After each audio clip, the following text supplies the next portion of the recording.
1773 में जो regulating act लेके आया गया था, उसके अंदर हम लोग सुप्रीम कोर्ट इंट्रोड्यूस किया ब्रिटेन। इस सुप्रीम कोर्ट का जो इंट्रोडक्शन है, इसकी वजह से बहुत सारा प्रॉब्लम फेस करना पड़ रहा था उस टाइम कंपनी को। खास के गवर्नर जनरल और सुप्रीम कोर्ट में बहुत सारा कॉन्फ्लिक्ट आना स्टार्ट हो गया, जिसका एक एग्जाम्पल हमने लास्ट वीडियो में देखा था। इस इशू को रिजॉल्व करने के लिए 1773 में अमेंडमेंट लाया गया 1781 के थ्रू से। और सुप्रीम कोर्ट में क्या क्या अमेंडमेंट लाया गया 1781 में, वो देखते हैं। तो सबसे पहले जो गवर्नर जनरल था और कंपनी के जो ऑफिशियल्स थे, ठीक है, उसको सबसे पहले सुप्रीम कोर्ट से एग्जेम्पशन दिया गया कि सुप्रीम कोर्ट का जुरिडिक्शन जो है गवर्नर जनरल पे और कंपनी ऑफिशियल्स पे नहीं लागू होगा। ठीक है, फिर जो सुप्रीम कोर्ट का और जुरिडिक्शन था उसमें भी कुछ चेंज लाया गया। क्या कि जितने रिवेन्यू मैटर हैं, जो कंपनी का जो भी रिवेन्यू मैटर है, वो सुप्रीम कोर्ट के अंदर नहीं आएगा और सुप्रीम कोर्ट में अपील भी नहीं आएगा। मतलब लोअर कोर्ट से जो अपील सुप्रीम कोर्ट में आ रही थी वो अब नहीं आएगा। तो ये दो चेंज किया गया। तो फिर लोअर कोर्ट जो उस टाइम पे थे, है ना, तो उस लोअर कोर्ट में, अच्छा लोअर कोर्ट मतलब जो प्रोविंसेस के अंदर जो उस टाइम कोर्ट काम कर रहे थे वो है लोअर कोर्ट। तो लोअर कोर्ट का जो अपील जाएगा वो कहाँ जाएगा, गवर्नर जनरल के पास जाएगा। ठीक है, ओके। उसके बाद हम देखते हैं कि 1700, उसके बाद जो है हमारा मेन पीट्स इंडिया एक्ट आता है। तो उससे पहले हम देखते हैं कि क्या क्या इवेंट्स हुए हैं।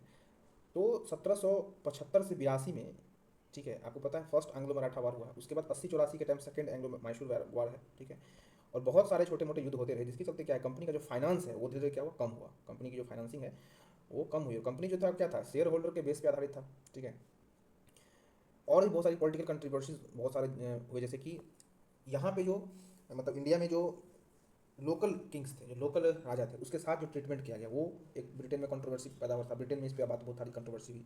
फिर अवध के नवाब से जो ट्रीटमेंट हुआ वो, फिर अवध के बेगम से जो ट्रीटमेंट हुआ, जो कंपनी के अंदर करप्शन चल रहा था वो चीज़ को लेके, और जिस प्रकार से एक्सप्लॉयटेशन यहाँ पे हो रहा था, इन सारे फैक्टर्स की वजह से, ठीक है, बहुत सारी पॉलिटिकल कंट्रोवर्सी पैदा हुई। और इसका सॉल्यूशन करने की कोशिश जो है एक 1784 में किया गया, जिसको हम पिट्स इंडिया के नाम से जानते हैं।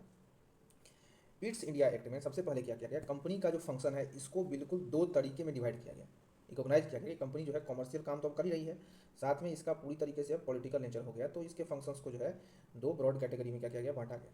ठीक है, और जितने पॉलिटिकल मैटर थे, तो पॉलिटिकल मैटर कौन कौन से थे, तो पॉलिटिकल मैटर थे क्या क्या, वार, पीस, डिप्लोमेसी, या किसी प्रकार का टेरिटोरियल एक्सपेंशन कर रहा है, तो जितने भी पॉलिटिकल मैटर थे, इन सारे पॉलिटिकल मैटर को अब जो है बोर्ड ऑफ कंट्रोल के माध्यम से जो है, ठीक है, उसको प्रोसेस करना था। हालांकि जो daily day to day activity होती है उसके लिए अभी भी जो है कोर्ट ऑफ डायरेक्टर्स ही रिस्पॉन्सिबल थे, है ना, बात समझ रहे हैं। जो स्ट्रक्चर था वो क्या था कि जो यहाँ पे गवर्नर थे ना, ठीक है, ये गवर्नर जनरल जो थे आपके, वो रिपोर्ट करते थे किसको, कोर्ट ऑफ डायरेक्टर्स को। कोर्ट ऑफ डायरेक्टर कैसे बनते थे, तो वहाँ से मतलब जो शेयर होल्डर थे कंपनी के, वो 24 लोगों को सिलेक्ट करके कोर्ट ऑफ डायरेक्टर बनाते थे, और इसको यहाँ इंडिया में जो अथॉरिटी, सुप्रीम अथॉरिटी, उसको रिपोर्ट करती थी। तो 1784 के पिट्स इंडिया एक्ट में क्या हुआ, कंपनी के फंक्शन को दो कैटेगरी में बांटा गया, कमर्शियल और पॉलिटिकल। और कॉमर्शियल फंक्शन के अंदर तो बोर्ड ऑफ जो कोर्ट ऑफ डायरेक्टर थे उनको एज इट इज काम करने दिया। हालांकि उसमें भी इंटरवीन कर सकती थी बोर्ड ऑफ कंट्रोल, लेकिन जितने पॉलिटिकल मैटर थे वो तो पूरा का पूरा सुपरवाइजरी कंट्रोल में आ गया, किसके, बोर्ड ऑफ कंट्रोल के। तो जब मैं ये कह रहा हूँ कि पॉलिटिकल मैटर कंट्रोल में आ गया बोर्ड ऑफ कंट्रोल के, तो इसका मतलब ये नहीं है कि पॉलिटिकल मैटर में कोर्ट ऑफ डायरेक्टर्स का कोई जो है रोल नहीं है। अभी भी जो गवर्नर जो यहाँ से किसी प्रकार का कॉरेस्पॉन्डेंस करते थे, कोई भी लेटर डिस्पैच कुछ भी होता था, तो कोर्ट ऑफ डायरेक्टर को ही करते थे। बस ये समझिए कि एक लेटर अगर कोई भेजना है कोर्ट ऑफ डायरेक्टर को, तो कॉपी टू के अंदर कौन रह रहे हैं, कॉपी टू के अंदर रह रहा है बोर्ड ऑफ कंट्रोल का मेंबर। ठीक है, इससे क्या है, फुली कंट्रोल करने की कोशिश की जा रही है कोर्ट ऑफ डायरेक्टर को। ठीक है, तो मशीनरी अभी क्या है, कोर्ट ऑफ डायरेक्टर्स ही है, लेकिन एक्चुअल कंट्रोल जो है, वो एक्चुअल अथॉरिटी जो है कंट्रोल किसके पास गई, बोर्ड ऑफ कंट्रोल के पास।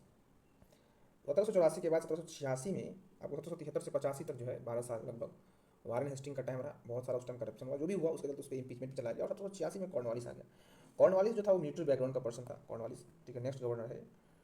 तो जब कॉर्नवालिस आया, ठीक है, तो कॉर्नवालिस ने कहा कि जो आपने गवर्नर जनरल का पोस्ट बनाया है 73 के एक्ट के हिसाब से, और काउंसिल बनाया है आपने, तो उस काउंसिल के ऊपर, उस काउंसिल के ऊपर मुझे कुछ एक्स्ट्रा पावर चाहिए, ओवर राइडिंग पावर चाहिए मुझे काउंसिल के ऊपर। किसी डिसीजन में अगर मुझे काउंसिल के डिसीजन को पलटना हो, किसी मैटर में काउंसिल के डिसीजन को पलटना हो, तो वो पावर मेरे अंदर होनी चाहिए। क्योंकि काउंसिल कैसे वर्क करती थी, वोटिंग, मेजोरिटी वोटिंग के आधार पर काम करती थी। तो इसका कहना था कि जब मैं तभी जाऊँगा उस पोस्ट के ऊपर, मतलब मैं तभी इंडिया में जाऊँगा जब आप मुझे ये ओवर राइडिंग पावर दोगे, और साथ में, ठीक है, कमांडर इन चीफ का पोस्ट भी मैं ही रखूँगा। एक तो खुद मिलिट्री बैकग्राउंड से था, और ये चाहता था कि जितने भी मेरे कार्यकाल में काम हो उसमें यूनिफॉर्मिटी हो इंडिया के अंदर, मतलब यूनिफॉर्मली तरीके से मैं फुली कंट्रोल काम कर सकूँ। इसलिए ये दो चीज़ की डिमांड की थी, ओवर राइडिंग पावर की और कमांडर इन चीफ की। ठीक है, तो इसका मतलब ये हुआ कि कॉर्नवालिस क्या कोशिश किया पाने का, सिविल और मिलिट्री फुल अथॉरिटी कंट्रोल में रखने की कोशिश किया, तो 86 में, और उसको ये मिला भी। ठीक है, फिर आता है चार्टर्स एक्ट। चार्टर एक्ट में 1793 का चार्टर पहले आया। इसमें जो कॉर्नवालिस को कमांडर इन चीफ का मतलब दिया गया था पोजीशन, ठीक है, तो इसको बोला गया कि भाई नेक्स्ट जनरेशन जितने भी गवर्नर जनरल आएंगे, एक तो उनको काउंसिल का ओवरराइडिंग पावर जो है वो उनको भी मिलेगा, ठीक है। कॉर्नवालिस ने जो डिमांड किया था कि मुझे काउंसिल का ओवरराइडिंग पावर चाहिए, तो कॉर्नवालिस के बाद जितने गवर्नर जनरल आएंगे सबको ये पावर बिना मांगे हुए मिल गई। और एक इंपॉर्टेंट चेंज किया है, कमांडर इन चीफ जो होगा वो, ठीक है, ऑटोमेटिकली काउंसिल का मेंबर नहीं बनेगा, ठीक है। तो मिलिट्री जो है वो एकदम अलग फंक्शन कर दिया गया।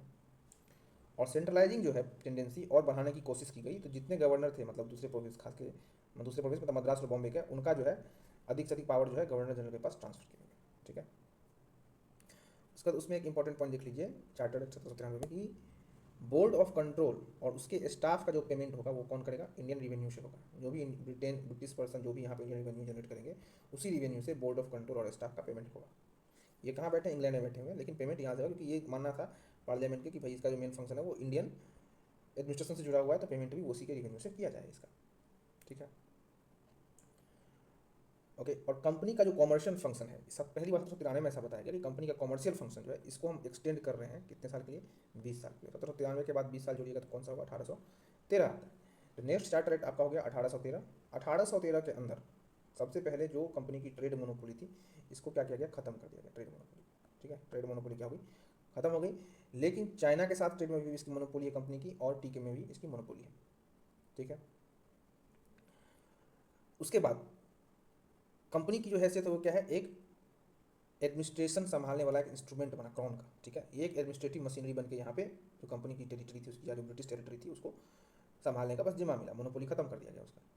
साथ ही 1793 में जो है, आपको समझ लीजिए 1793 में मिशनरीज को जो है परमिशन मिला जाने के लिए, सॉरी 1813 के चार्टर एक्ट में मिशनरी को परमिशन मिला। कंपनी पहले मिशनरी को परमिट नहीं कर रही थी अंदर में आने, कंपनी का मानना था कि जैसे यहाँ पे रिलीजियस अफेयर्स में इंटरफेयर किया जाएगा तो डिस्टर्बेंसेस होगा, जो कंपनी के कॉमर्शियल फंक्शन के लिए मतलब बढ़िया नहीं रहेगा, तो इसके लिए उसको कंपनी क्या करती, पहले मना कर रही थी। लेकिन अब जो है वहाँ पे कुछ कैंपेनर्स थे, ठीक है, जो ये मान रहे थे कि भाई चूंकि अब हमारा क्राउन ने जो है, ब्रिटिश क्राउन जो है या जो ब्रिटिश लोग हैं वहाँ पे कंकर किए हैं, इंडिया को हमने कंकर किए हैं, तो इसीलिए जो है हमारी मोरल रिस्पॉन्सिबिलिटी बनती है कि भाई वहाँ के सोसाइटी को हम एजुकेट करेंगे। ये उनका मानना था, ये वो मानते थे कि चूंकि हम कंकर्ड हैं तो वहाँ पे लोग कम सिविलाइज्ड हैं। अब ये कंकर्ड हैं कि नहीं है ये तो यहाँ कंपनी वाले जानते थे, इसलिए उनको परमिट नहीं करते थे पहले, लेकिन ये लोग जबरदस्ती जो है परमिशन लिए मिशनरी को लाने का, ठीक है भाई। वेस्टर्न एजुकेशन को प्रमोट करने की कोशिश की गई, ओके, ताकि जो है वेस्टर्न फिलोसफी को, वेस्टर्न थॉट्स को यहाँ पे सेल ऑफ किया जाए, बेचा जाए। दूसरी बात यह है कि 1813 के चार्टर में जो लोकल गवर्नमेंट थे, लोकल गवर्नमेंट का मतलब यहाँ पे म्यूनसिपैलिटी दूसरे लोकल गवर्नमेंट से नहीं है, लोकल गवर्नमेंट का मतलब है जो मद्रास के और बॉम्बे के प्रेसिडेंसीज थे वहाँ पे, तो लोकल गवर्नमेंट को टैक्सेशन का पावर दिया गया, क्योंकि जैसे जैसे इंडियन टेरिटरी मतलब ब्रिटिश टेरिटरी बढ़ती जा रही थी तो उसका एडमिनिस्ट्रेशन कॉस्ट जो वही बढ़ रहा था, तो वो चाहते थे कि जो भाई टैक्सेशन का पावर ले लोकल गवर्नमेंट, और जो भी पैसा हासिल है उसके हिसाब से एडमिनिस्ट्रेटिव कॉस्ट को संभाले, जो भी है, ओके। तो ये 1813 का चार्टर एक्ट था। उसके बाद जो है 20 साल बाद 1835 का चार्टर एक्ट आया, और ये चार्टर एक्ट जो है सेंट्रलाइजेशन का फाइनल स्टेप था, है ना। इसमें जो गवर्नर जनरल ऑफ बंगाल थे, है ना, इसका डेजिग्नेशन चेंज किया गया और लिखा गया गवर्नर जनरल ऑफ इंडिया, ठीक है।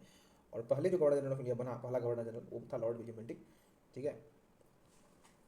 इसके जो पावर्स क्या दिए गए कि इसको एक्सक्लूसिव लेजिस्लेटिव पावर दिया गया, एक्सक्लूसिव लेजिस्लेटिव पावर, है ना, मतलब सारा जो लेजिस्लेशन वाला काम है वो गवर्नर जनरल ऑफ इंडिया के देख रेख में होगा, और जो ये लोकल गवर्नमेंट है मद्रास बॉम्बे, इनको इनसे ये पावर सीज कर लिया गया, ठीक है।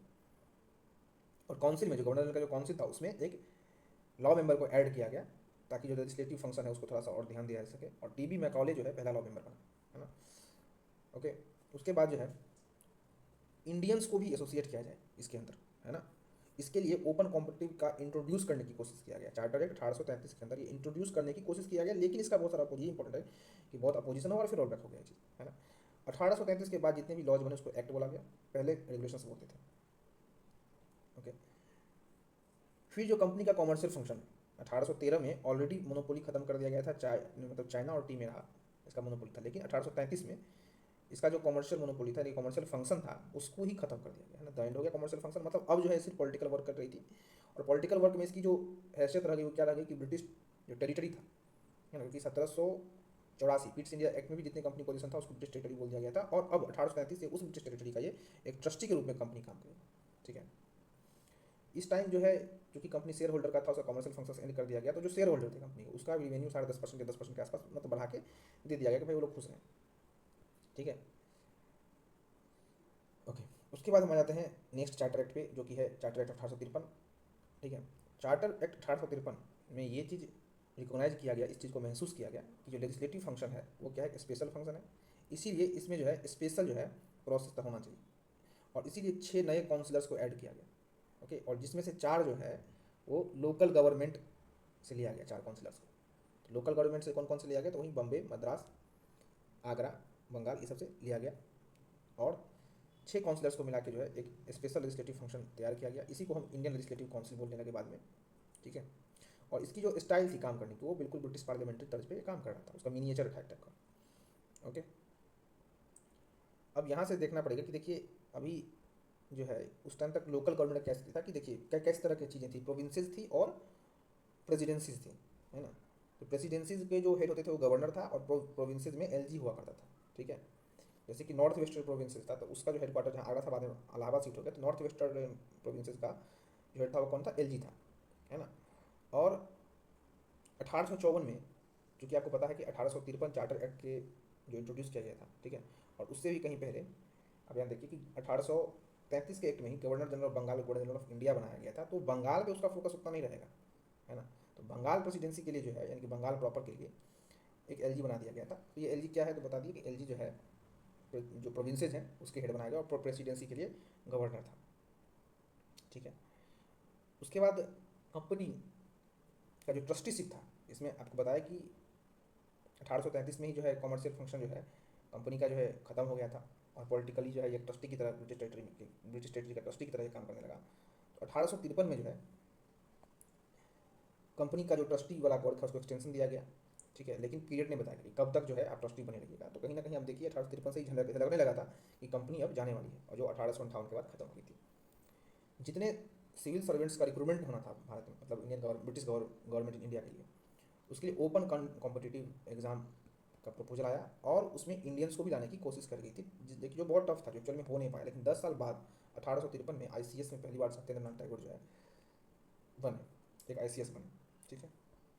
तो ये हम 1853 तक देख लिए हैं। और उसके बाद जो है गवर्नमेंट ऑफ इंडिया एक्ट 1858 आता है, क्योंकि 1857 का क्रांति हुआ, ठीक है, पहला इंडिपेंडेंस रिवॉल्यूशन हुआ। उसके बाद कंपनी रूल खत्म हो जाती है, कंपनी रूल खत्म हो गई, फिर है कि अब गवर्नेंस जो होगा वो कंपनी के थ्रू से नहीं होगा, क्योंकि पहले क्या हो रही थी, जो ब्रिटिश पोजीशंस था उसका ट्रस्टीशिप कंपनी देख रहा था, यहाँ पे एडमिनिस्ट्रेशन कर रहा था कंपनी। अब ये चीज़ खत्म हो जाएगा, गवर्नेंस क्या होगा, डायरेक्ट होगा, और in the name of crown, in the name of majesty होना स्टार्ट हो गया। तो एक्चुअल में क्या हुआ, पहले कैसा था सिचुएशन कि पहले इंडिया के अंदर सबसे नीचे स्टेट पे कमिश्नरी एलजी, जिसका हम चर्चा की, लेफ्टिनेंट गवर्नर का, और गवर्नर्स हुआ करते थे प्रेसिडेंसी के लिए। ये सब रिपोर्ट करते थे किसको, गवर्नर जनरल को, जो कि बोर्ड ऑफ डायरेक्टर को रिपोर्ट करता था, और ये बोर्ड ऑफ डायरेक्टर पूरा का पूरा कंट्रोल में था, किसके, बोर्ड ऑफ कंट्रोल में। तो 1858 का जब एक्ट आया, गवर्नमेंट ऑफ इंडिया एक्ट, उसमें ये सब बोर्ड ऑफ कंट्रोल को खत्म कर दिया गया, फिर बोर्ड ऑफ डायरेक्टर को भी खत्म कर दिया गया, और जो गवर्नर जनरल था उसका पूरा नॉमिनेशन चेंज करके उसका नाम कर दिया गया वायसराय, ठीक है। सिर्फ नॉमिनेशन चेंज हुआ है। वायसराय जो था सीधे सेक्रेटरी ऑफ स्टेट को रिपोर्ट कर रहा है, और सेक्रेटरी ऑफ स्टेट कौन होता था, तो ब्रिटिश कैबिनेट मिनिस्टर था, ठीक है। तो अब सीधे सीधे देख रहे हैं कि जो वहाँ का पार्लियामेंट को ही डायरेक्ट रिपोर्ट करना है टाइप से, ठीक है। डायरेक्ट सरकार को, ब्रिटिश क्रॉन को यहाँ पे रिप्रेजेंट कर रहा है, यहाँ का जो ब्रिटिश का जो टेरिटरी था उसका जो भी हेड था, वायसराय जिसको आप बोलते हैं।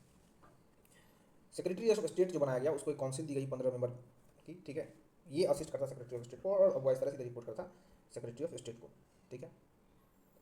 अगर किसी भी तरह का केसेज हुआ, मान लीजिए कि ब्रिटिश एडमिनिस्ट्रेशन के खिलाफ कहीं भी कुछ केस लड़ना था, मान लीजिए इंडिया में ही लड़ना था, तो उसमें पार्टी कौन बनता था, सेक्रेटरी ऑफ स्टेट को बनाना था। कोर्ट ऑफ डायरेक्टर्स या बोर्ड ऑफ कंट्रोल को नहीं बनाना था, किसको बनाना था, सेक्रेटरी ऑफ स्टेट को बना सकते थे, ठीक है। बॉडी कॉर्पोरेट इसलिए से बनाया गया। ओके, उसके बाद देखिए कि ये जो 1858 का जो बनाया था गवर्नमेंट ऑफ इंडिया एक्ट, इसका अगर इवैल्यूएशन करें तो इवैल्यूएशन सिर्फ और सिर्फ क्या ही है, एडमिनिस्ट्रेटिव मशीनरी में इंप्रूवमेंट है। किसी और प्रकार का कहीं भी आपको नहीं दिख रहा होगा, किसी प्रकार का जो है गवर्नेंस में चेंज हो रहा है, सिर्फ नॉमिनेशन चेंज हुआ, यहाँ पे डायरेक्टर कंट्रोल खत्म हुआ, लोग अब सीधे इसको दूसरे, मतलब रिपोर्टिंग ही सिस्टम बस चेंज हुआ, कुछ चेंज नहीं हुआ इसके अंदर, ठीक है।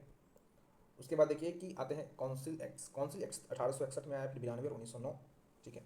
जनरली ये लेजिस्लेटिव रिफॉर्म्स थे, तो समझते हैं एक एक करके। इंडियन काउंसिल एक्ट 1861, तो 1861 में देखते हैं लेजिस्लेशन में क्या चेंज हुआ। तो सबसे पहले जो सेंट्रलाइजेशन हम लोग अभी तक पूरा, मतलब ब्रिटिश लोग यहाँ पे कर रहे थे, जिसके स्टार्टिंग 1773 में हुई थी, तो वापस से उसको डिवोल्यूशन करना, मतलब वापस से जो है दूसरे प्रेसिडेंसीज को ये डिवॉल्व करना, मतलब नीचे जो है उसको पावर देना शुरू कर दिया। आप देखे होंगे कि 1813 तक आते आते बहुत सारा पावर जो है ले लिया गया था लगभग, तो वापस से इसको पावर दे रहे हैं, डिवॉल्यूशन कर रहे हैं पावर का। और नए काउंसिल्स भी बनाए गए, जिसमें नॉर्थ वेस्टर्न प्रोविंसेस के लिए काउंसिल बनाया गया, बंगाल के लिए बनाया गया और पंजाब के लिए बनाया गया। ठीक है, वायसरायज को ऑर्डिनेंस और दूसरे काउंसिल्स के लिए या दूसरे रूल्स, दूसरे मैटर के लिए रूल मेकिंग पावर दिया गया। ठीक है, और इंडियन को जो है वायसराय के लेजिस्लेटिव काउंसिल में एसोसिएट किया गया पहली बार। ये 1861 का इंडियन काउंसिल एक्ट में चेंजेज आया। तो 1861 के इंडियन काउंसिल एक्ट में जिन 3 लोगों को नॉमिनेट किया गया काउंसिल के द्वारा, वो कौन थे? राजा बनारस, पटियाला का महाराज और सर दिनाकर राव। ये 3 लोगों को जो है वायसराय ने नॉमिनेट किया लेजिस्लेटिव काउंसिल।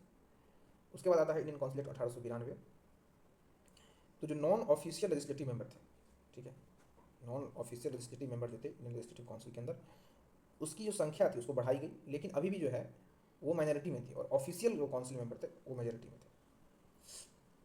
और लेजिस्लेटिव काउंसिल के मेंबर नॉमिनेट होकर आते थे, और नॉमिनेट कैसे होकर आते थे? तो जो सेंट्रल लेजिस्लेटिव काउंसिल था, ठीक है, उसमें क्या होता था कि प्रोविंशियल लेजिस्लेटिव काउंसिल जो है रिकमेंड करता था वायसरायज को, और फिर वायसराय नॉमिनेट करता था सेंट्रल लेजिस्लेटिव काउंसिल। और प्रोविंशियल लेजिस्लेटिव काउंसिल के अंदर जितने भी लोकल इंस्टीट्यूट्स थे, जैसे डिस्ट्रिक्ट बोर्ड हो गया, म्यूनसिपैलिटी, यूनिवर्सिटी, जमींदार चैम्बर्स, जितने थे, ये लोग रिकमेंडेशन भेजते थे गवर्नर को, और गवर्नर फिर प्रोविंशियल लेजिस्लेटिव काउंसिल में नॉमिनेशन के माध्यम से उसको कर लाते थे मेंबर को। ठीक है, तो ये हो गया इंडियन काउंसिल एक्ट 1892 का ढांचा। ओके, उसके बाद इंडियन काउंसिल एक्ट 1900, ये हो गया 1892। उसके बाद आ गया 1909, जिसको मॉर्ले मिंटो रिफॉर्म भी बोलते हैं। मॉर्ले जो है सेक्रेटरी ऑफ स्टेट था और मिंटो यहाँ का वाइसराय था। तो अब वापस से नॉन ऑफिशियल लेजिस्लेटिव काउंसिल की संख्या जो है फिर से बढ़ाई गई। और कैसे बढ़ाई गई? तो सेंट्रल लेजिस्लेटिव काउंसिल के अंदर इसकी संख्या सीधे 16 कर दी गई। जब 6 था पहले, तब 16 कर दी गई इसको। ठीक है, लेकिन अभी भी जो है ये माइनॉरिटी में है।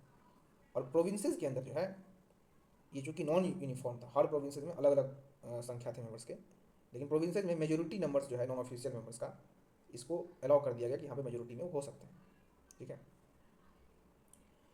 फिर देखिए कि लेजिस्लेटिव काउंसिलर्स जितने भी थे उसके फंक्शन बढ़ा दिए गए, जैसे बजट पे डिस्कशन करना था, ये सब तरीके का जो फंक्शन है वो बढ़ा दिया गया। उसके बाद जो है एग्जीक्यूटिव काउंसिल में, ठीक है, एग्जीक्यूटिव काउंसिल जिसमें कि 6 मेंबर होते थे, उसमें इंडियन को भी एसोसिएट किया गया। और पहला इंडियन जो वायसराय के एग्जीक्यूटिव काउंसिल में गया वो कौन था? एसपी सिन्हा। ठीक है, ये एग्जीक्यूटिव काउंसिल में किस पोस्ट पे गए थे? तो लॉ मेंबर की तरह गए थे। ठीक है, एसपी सिन्हा, सत्येंद्र प्रसाद सिन्हा। ठीक है, मॉडल मिंटो रिफॉर्म हुआ था उसके अंदर। उसके बाद सबसे इंपॉर्टेंट बात यह है कि सेपरेट रिप्रेजेंटेशन स्टार्ट हुआ। और ठीक है, किस किस को दिया गया सेपरेट रिप्रेजेंटेशन? तो जैसे यूनिवर्सिटीज़ को, जमींदार को अपना दिया गया, फिर चैम्बर ऑफ कॉमर्स को रिप्रेजेंटेशन दिया सेपरेट रिप्रेजेंटेटिव में। और सबसे इंपॉर्टेंट क्या किया गया कि मुस्लिम्स को सेपरेट इलेक्टोरेट दिया गया। तो जब मुस्लिम्स को सेपरेट इलेक्टोरेट दिया गया, ठीक है, तो ये जो है एक टाइप से कम्युनलिज्म का जो है स्टार्ट यहाँ से हो गया। हिंदू मुस्लिम जो है यहाँ से स्टार्ट होना चालू हो गया। तो इसीलिए जो मिंटो थे उसको क्या बोला गया? Father of Indian communalism. ये इंडियन काउंसिल एक्ट के कुछ ब्रीफ्स थे। उसके बाद हम देखते हैं कि इसमें 1919 के अंदर जब गवर्नमेंट ऑफ इंडिया का आया तो क्या क्या चेंजेस हुआ। तो ऑलरेडी 1909 में लेजिस्लेटिव काउंसिल में, सेंट्रल लेजिस्लेटिव में बढ़ा दिया गया था। फिर गवर्नमेंट ऑफ इंडिया एक्ट 1919 जब आया तो उसमें क्या हुआ कि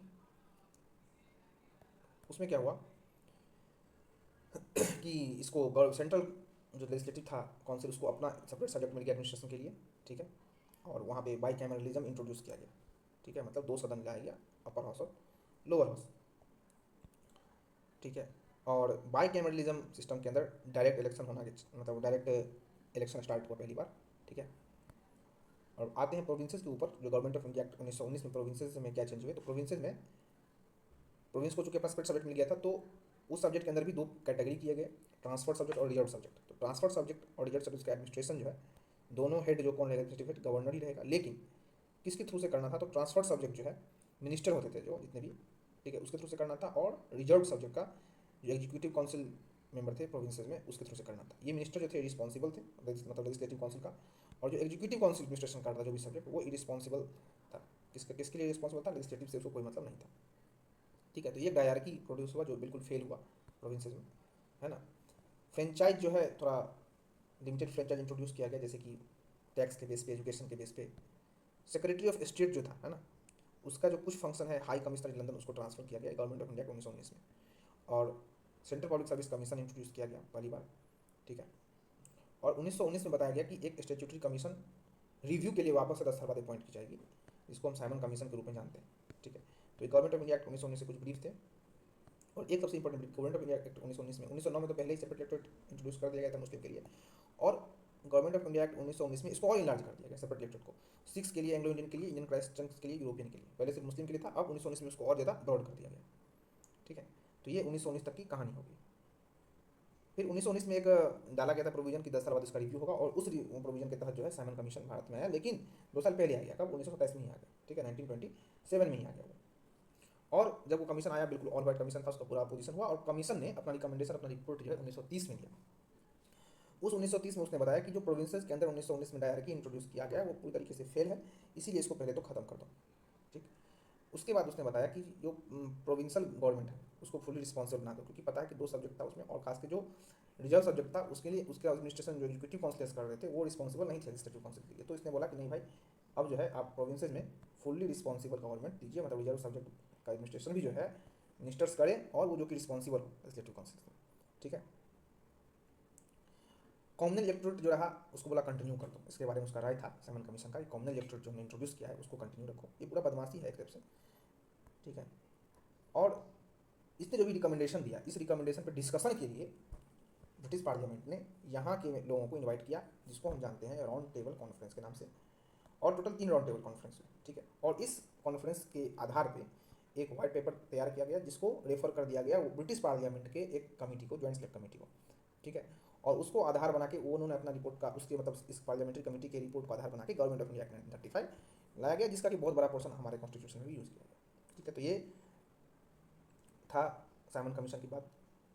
1932 में जो है, मतलब गवर्नमेंट ऑफ इंडिया एक्ट 1935 आने से पहले, मतलब जब आरटीसी वगैरह चल रहा था इस साइमन कमीशन के रिकमेंडेशन को एक्सेप्ट करने के लिए, उस समय पे 1932 में जो है कम्युनल अवार्ड डिक्लेयर किया गया।